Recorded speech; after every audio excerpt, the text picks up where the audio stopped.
অভিনেত্রী তানজিন তিশার সঙ্গে পরিমণির দ্বন্দ্বের কথা সবারই জানা, আর তাদের এই মনোমালিন্যের কারণ সম্পর্কেও অবগত রয়েছেন সবাই।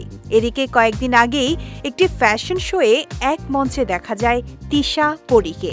তা দেখে অনেকের ধারণা ছিল মিলে গেছেন এই দুই লাস্যময়ী। তবে সংবাদ মাধ্যমকে তিশা জানান ধারণাটি ভুল, দ্বন্দ্ব মেটেনি তাদের। পরিমণি নিজেই এসে হাত ধরেছিলেন তিশার। তবে বিষয়টি অস্বীকার করে পরিমণি এবার জানালেন ঘটনাটি কেউ ভিন্ন খাতে নেয়ার চেষ্টা করছে। এই প্রসঙ্গে গণমাধ্যমকে পরি বলেন, সেদিন মঞ্চে ওঠার সময় খেয়াল করলাম সিঁড়ি দিয়ে নামতে গিয়ে একেবারে পড়ে যাওয়ার মতো অবস্থা হয়েছিল তিশার। তখন আমি এগিয়ে গিয়ে তার পড়ে যাওয়া ঠেকাই। একটা মানুষ এমন করে পড়ে যাচ্ছে দেখে যে কেউই এগিয়ে যাবে, আমিও সেটাই করেছি, এর চাইতে বেশি কিছু নয়।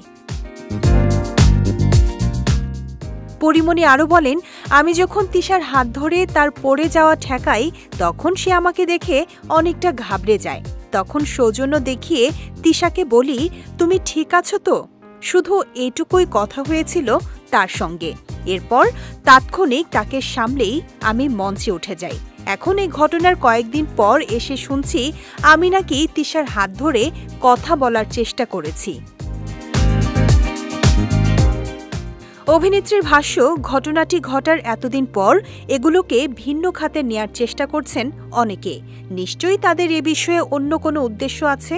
তবে এ বিষয়ে এখনও কোনো মন্তব্য পাওয়া যায়নি অভিনেত্রী তানজিন তিশার।